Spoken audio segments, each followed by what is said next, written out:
अस्सलाम वालेकुम नाजरीन, मैं हूं कुर्बान बलूच। कहते हैं कि देता है तो छप्पर फाड़ के देता है। जनरल आसिम मुनीर को भी फील्ड मार्शल का ओहदा छप्पर फाड़ के दिया है। ये ओहदा 7वें आसमान से गिरा और जनरल की गोद में ये ओहदा तो मिल गया, अनाउंसमेंट हो गई, मुबारकबाद मिल गई। अब सवाल ये हो रहा है कि आगे क्या। इस ओहदे के हवाले से पावर कॉरिडोर्स में 3 कहानियां जेर गर्दिश हैं। एक कहानी बैरूनी सूरत हाल के हवाले से है, रिक्वायरमेंट्स के हवाले से है, और 2 नुकात अंदरूनी है।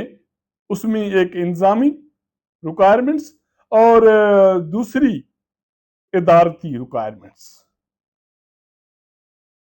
तो बेहतर यह है कि ये लंबी चौड़ी जो कहानी है इनको मुख्तलिफ मराहल में मैं आपके साथ शेयर करूं।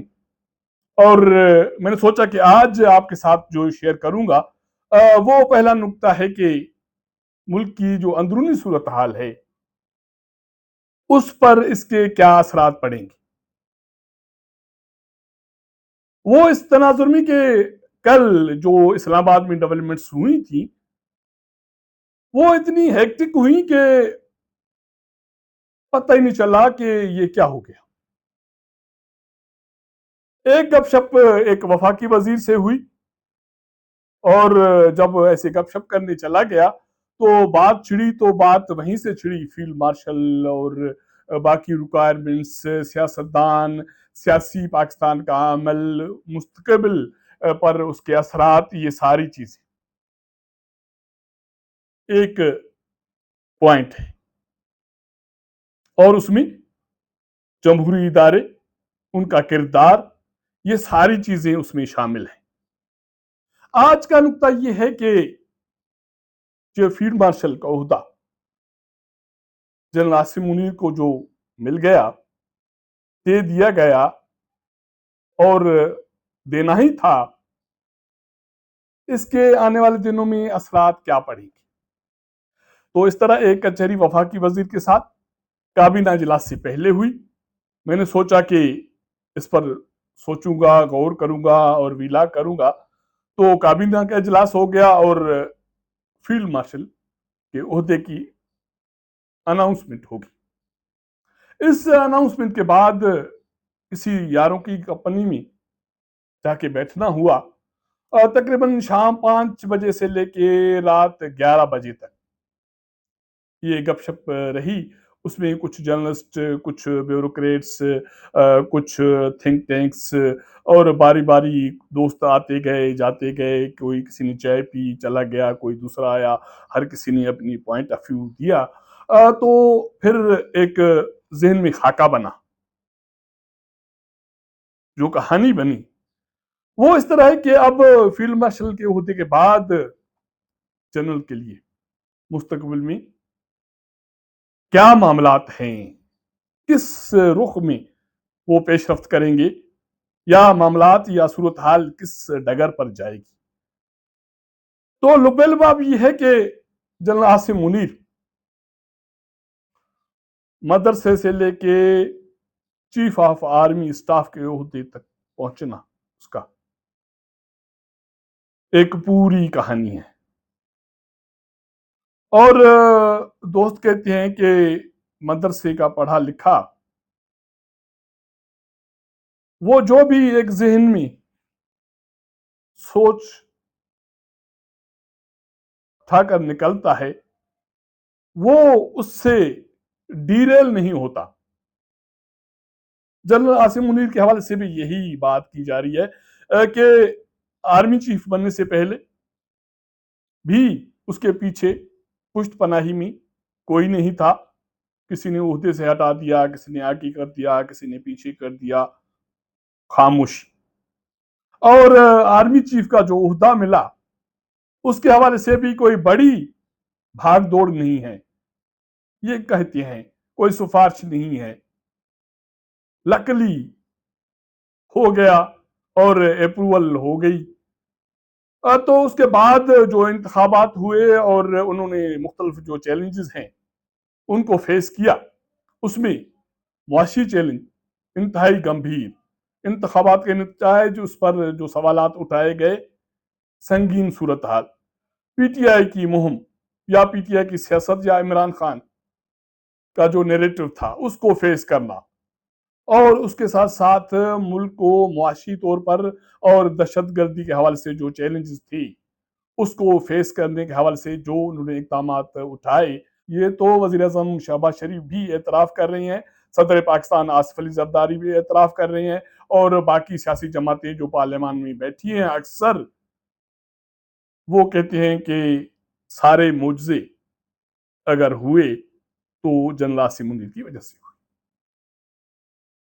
پی ٹی آئی کو نیوٹرلائز کرنا، ملک کو معاشی طور پر دیوالیہ ہونے سے بچانے کے حوالے سے، سرمایہ کاری کے حوالے سے دنیا کے مختلف مسلم ممالک کی قیادت سے ملاقاتیں، حالانکہ آئی ایم ایف اور امریکہ تھنک ٹینک سے ملاقاتیں اور قرضے منظوری، یہ ساری چیزیں اس وقت جنرل عاصم منیر کی کارکردگی سے یا کارناموں سے جوڑے جاتے ہیں۔ یہ تو ماضی ہے سارا کچھ، اور اس کے بعد مودی کا دماغ خراب ہو گیا، وہ سمجھ رہا تھا کہ میں اس خطے کا تھانے دار ہوں، ٹرمپ بھی میرے ساتھ ہے، دنیا میرے گود میں ہے یا میرے جیب میں ہے، اتنی میری بڑی مارکیٹ، اتنا اسلحہ اور جو فائنینشل وائبلٹی یا ترقی، تو میں جو کچھ کروں گا کون میرا ہاتھ روکے گا۔ اس کی خواب خیالی یہ تھی کہ پاکستان پہ چڑھ دوڑوں گا اور ایک لمحے میں فتح کروں گا اور دنیا میرے بلے بلے جے جے کے نعرے لگائے گی۔ لیکن مودی کے لیے الٹ ہو گیا، نہ صرف مودی کے لیے الٹ ہو گیا، پاکستان کی جو صورتحال ہے یا دنیا میں جو پاکستان کی صورتحال ہے وہ بھی اکثر تبدیل ہو گئی۔ اب مودی کے لیے اس وقت بھارت میں شدید قسم کی مشکلات ہیں، بی جے پی کے لیے سیاسی طور پر وہاں اس کے مستقبل کے حوالے سے شدید اسے خطرات ہیں، اور کہا یہ جا رہا ہے کہ صدر ٹرمپ نے جو مقبوضہ کشمیر کا معاملہ حل کرنے کے حوالے سے بات کی وہ بھی اسی تناظر میں ہے کہ اس خطے میں تبدیلی کے حوالے سے آنے والے دنوں میں جو کچھ ہوگا وہ میرے ویلا کا تیسرا نقطہ ہوگا یا تیسری قسط ہوگی۔ تو میں بات کر رہا تھا کہ ملک کے معاملات، تو مودی نے جنگ چھیڑ دی، اور جنرل عاصم منیر اس کے حوالے سے کہا جا رہا ہے کہ اس کے سائیکی میں یہ چیز ہے کہ کر گزرو، جو آپ کے ذہن میں ہے، جو آپ کے سوچ میں ہے، آپ نے فیصلہ کر لیا تو کر گزرو۔ انہوں نے پچھلے 1.5 سال ملک کی جو اندرونی حوالے سے معاملات تھے اس میں بھی یہی پالیسی اختیار کی، اور دوسری اس کی پالیسی یہ ہے کہ ایکشن نہ کرے، صبر کرے، تحمل کا مظاہرہ کرے، جب ایکشن کوئی کرے تو ری ایکشن بھرپور کرے۔ یہی فلسفہ انہوں نے ملک کی سیاسی اندرونی صورتحال کے حوالے سے اختیار کی، خاص کر کے پی ٹی آئی اور جو سوشل میڈیا کی یلغار اور دہشت گردی اور یہ سارے نکات انہوں نے صبر و تحمل سے ان کو فیس کیا۔ جب ایکشن ہوا تو انہوں نے بھرپور اور جو ری ایکشن کیا اس کے نتائج اس کو حاصل ہوئے۔ اب بھارت نے ایکشن کر دیا، جنرل عاصم منیر کے حوالے سے، فوج کے حوالے سے عوام کی جو سوچ تھی، ایک نیریٹو تھا، ایون پی ٹی آئی کے لوگوں کا یکسر تبدیل ہو گیا اور جے جے ہو گئی، بلے بلے ہو گئی، نہ صرف ملکی اندرونی حوالے سے بیرونی حوالے سے پاکستان کی بلے بلے ہو گئی، اور پاکستان نے چین کی بھی بلے بلے کروا دی۔ اور مودی کو جو منہ کی کھانی پڑی اس کا سارا کریڈٹ جنرل عاصم منیر کو چلا گیا، پاک فوج کو چلا گیا، اور دنیا میں ایک بڑی قیادت ہو کے وہ ابھر کر سامنے آئے۔ پاکستان کی سیاسی جو صورتحال تھی وہ ڈھکی چھپی نہیں تھی، ماں سوائے پی ٹی آئی کے باقی ساری قیادت، ساری سیاسی جماعتیں सलामी थी, और इस पाक भारत जंग के बाद तो सजदा रेज हो गई और जनरल आसिम मुनीर को फील्ड मार्शल का ओहदा दे दिया। अब क्या,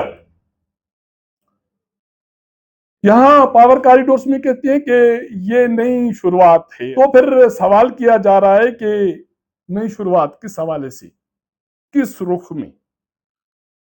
तो कल की जो दूसरी गपशप हुई 4-5 घंटों की आपस में एक जहन के सोच वाले दोस्त, तो वो इस नतीजे पे पहुंचते हैं कि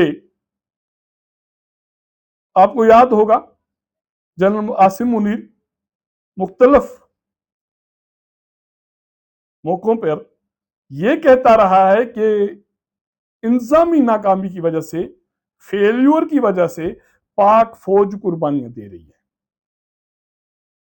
तो इसका मतलब है, या इसका मतलब ये हो सकता है कि पाकिस्तान की मौजूदा इंतजामी जो ढांचा है वो परफॉर्म नहीं कर रहा बकौल जनरल आसिम मुनीर की, उसकी सोच के मुताबिक काम नहीं हो रहा।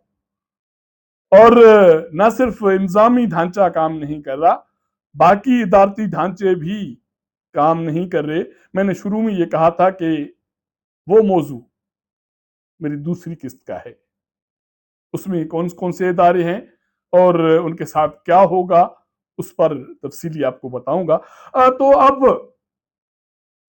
क्या होगा अगर इंतजामी ये ढांचा काम नहीं कर रहा, पाक फौज जो कुर्बानियां दे रही है, और एक जो तासुर था जनरल आसिम मुनीर के हवाले से, पाक फौज के हवाले से सोशल मीडिया में या बाकी मुख्तलिफ सियासी जमातों का, पाक भारत जंग ने ये सारा कुछ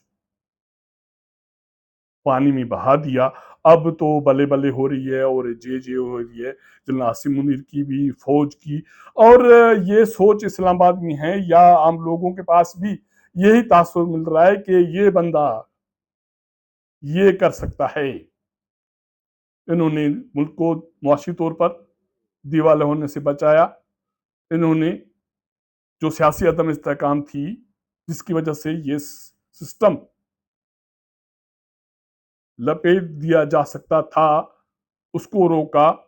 इस बंदे ने पीटीआई जैसी जो एक मुहिम थी सियासी या समाजी या सोशली या अवाम की, उसको फेस किया। ना सिर्फ फेस किया, पीटीआई को न्यूट्रलाइज किया। और अब जब इंतजामी नाकामी की बात हो रही है और इदारे या इंतजामी मामलात परफॉर्म नहीं कर रहे, तो फिर क्या आने वाले दिनों में सियासी बुनियाद महसूस होगा। तो दोस्त कहते हैं कि लगता तो ऐसा ही है,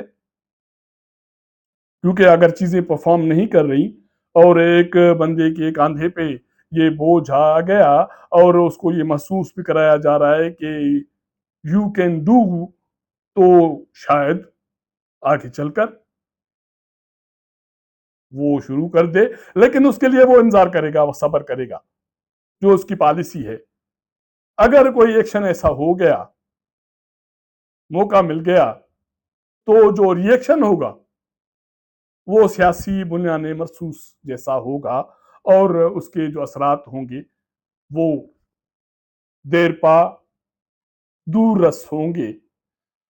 और उसके बाद जो कुछ होगा, शायद ये कहा जा रहा है, सोचा जा रहा है, सरगोशियां हो रही हैं कि शायद किसी के ख्वाब व ख्याल में भी ना हो। अगर मेरा ये व्लॉग आपको पसंद आए तो अपने दोस्तों के साथ ज़रूर शेयर कीजिएगा, अपना फीडबैक दीजिएगा। आपके साथ मुलाकात करेंगे अगले प्रोग्राम में, तब तक इजाज़त दीजिएगा। अल्लाह हाफ़िज़।